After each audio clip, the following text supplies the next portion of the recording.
NRI कॉम्प्लेक्समध्ये लागलेल्या आगीच्या दुर्घटनेचं गांभीर्य लक्षात घेता आमदार मंदाताई म्हात्रे यांनी अशी घटना भविष्यात शहरात होऊ नये यासाठी विविध उपाययोजना सुचवल्या। या घटनेच्या पार्श्वभूमीवर आमदार मंदाताई म्हात्रे यांनी एनआरआय कॉम्प्लेक्समधील रहिवाशांची बैठक बोलावली होती। याप्रसंगी पालिका उपायुक्त जगन्नाथ सिन्नरकर, अग्निशमन दल अधिकारी विजय राणे, नगरसेवक दीपक पवार, एनआरआयचे वरिष्ठ पोलीस निरीक्षक शेखर बागडे, भाजपचे पदाधिकारी व रहिवाशी उपस्थित होते। यावेळी आमदार मंदाताई म्हात्रे यांनी प्रत्येक इमारतीत सक्षम अग्निशमन यंत्रणा असणे गरजेचं असल्याचं मत व्यक्त करत त्याचं महत्त्व रहिवाशांना पटवून दिलं। तसंच पुढे मंदाताई म्हात्रे यांनी नवी मुंबई अग्निशमन दलातील जवानांचं कौतुक केलं। मुझे आज यहाँ आने का एक ही मकसद था कि आप लोग से मैं डायलॉग करूं। यहाँ क्या दिक्कत है, जब मैंने पहले चुनाव में जब मैं आई थी तब मैं आप लोगों से पूछा था। हमारे समीर शाह भी यहाँ पर है, विजय श्रीराम घाटे भी है। उस दिन शाह जी ने भी काफी यहाँ मदद की। मैं किसी का नाम भूल गई, शायद मुझे माफ कर देना, मगर मुझे ऐसे लगा उस दिन कि हमारे में डायलॉग नहीं है, इसलिए हमको कुछ पता नहीं चल रहा है कि फायर सिस्टम कैसी है, सिडको की सिस्टम कैसी है, महापालिका की सिस्टम कैसी है। मुझे चुन के आके 1 साल हो गया। मैं सोच रही थी कभी भी आप मुझे बुलाकर एक पुष्पगुच्छ दोगे, एक एमएलए के नाते बुलाकर, मगर आप में से 1 साल हुआ, किसी ने मुझे बुलाया नहीं। अभी मैं ही खुद होकर आपके घर आ गई हूँ, क्योंकि मैं चाहती हूँ कि आप लोग से मिले, आपकी समस्या जाने।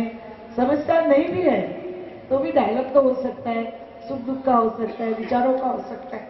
घर बनाना बहुत मुश्किल होता है, जलाने को टाइम नहीं लगता है, बनाने को बहुत टाइम लगता है। घर तोड़ना बहुत आसान है मगर बना नहीं सकते। तो मुझे वो दुख हो रहा था। मैडम ने मुझे बोला आपका घर है क्या? तो घर किसी का भी हो, मगर मुझे लग रहा है मेरा घर जल रहा है। और मैंने फटाफट आने के बाद सब साहब लोग को फोन किया, सब लोग आ रहे थे। उस दिन हमको पता चला कि फायर की पोजीशन क्या है। उसके बाद में फायर की पोजीशन में कमिश्नर से बात की। आज दोपहर में मैं जाकर सीएम को मिली, तब एक लेटर दिया कि राजकारण कैसा होना चाहिए, राजनीति में ये नहीं सब चीज होनी चाहिए। राजनीति लोगों का एक दिन चुनाव हुआ, बात खत्म। दूसरे सब हम दोस्त होने चाहिए, इसमें कोई पार्टी वार्टी नहीं देखनी चाहिए। 22 साल जब हमको फायर ऑफिसर नहीं है इधर और हमको पता नहीं है, आज वेकंडे साहेब सीएमला सांगून ताबडतोब एक चांगला फायर ऑफिसर पहिला या महानगरपालिकेत नियुक्ती करा, असं आज सांगितलं मी। जो परत में होगा मैडम, उनको मालूम पड़ा, मैंने बताया फेज 2 में कैसी आग लग गई, क्या हुआ, पुलिस दौड़ रहे, ऑफिसर दौड़ रहे, क्या करेंगे? अगर यंत्रणा नहीं होगी, आपकी बात नहीं, आपका तो मेरे को ये लेसन मिल गया नवी मुंबई का, उसमें मैं अभी बहुत सारी सुधारणा करने वाली हूँ। तुरंत मैं कमिश्नर को भी बोला कि जितने भी लोग हैं हमारे फायर के, उनको रिटायर ऑफिसर बॉम्बे से बुलाकर अच्छा प्रशिक्षण दो। काम कर रहे हैं लोग, इनकी मेहनत का कोई अंदाजा नहीं है। खुद पर गए ना, उधर हम लोग भी जाते हैं तो हम जिंदा नहीं आ सकते, क्योंकि धुआं जो होता है, कितने आपने बॉम्बे में देखे, बिल्डिंग में आग लगती है, फायर वाले मर जाते हैं, शहीद होते हैं, तो हमको इनकी भी चिंता होती है। तो उनको प्रशिक्षण जिस तरीके से चाहिए, मैंने कहा रिटायर ऑफिसर से प्रशिक्षण होना चाहिए। और फायर की ऐसी गाड़ी होनी चाहिए जो बंबई में भी गाड़ी है, तो इसकी कीमत भी निकाली, कम से कम 40-50 लाख तक वो गाड़ी जाती है। मैं उसी दिन यहाँ से ही मैं सिडको एमडी से भी बात की, उन्होंने तुरंत कहा कि हम लोग ये 2 महीने के अंदर ये बड़ी फायर गाड़ी लेकर आते हैं, क्योंकि उसका कोटेशन निकालना, टेंडर निकालना और अच्छी कंपनी की गाड़ी लाना, उन्होंने मुझे 2 महीने दिए और उनका प्रोसीजर भी उस दिन से चालू हो गया। क्योंकि बम्बई जैसी गाड़ी नहीं होगी तो नवी मुंबई में एनआरआई जैसे जो भी कॉम्प्लेक्स खड़े हैं, उसके लिए हम क्या कर सकते हैं?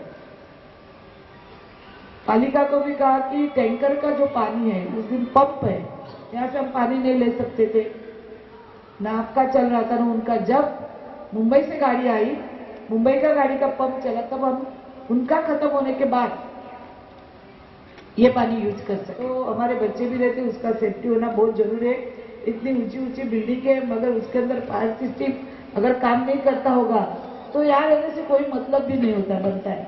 मैडम जितना भी पैसा लगे, कुछ भी लगे, हम सब मिलकर पहले हमारी फायर सिस्टम और जो भी लाइटिंग की जो वायरिंग की गई है वो चेक करनी बहुत जरूरी है, हर बिल्डिंग की।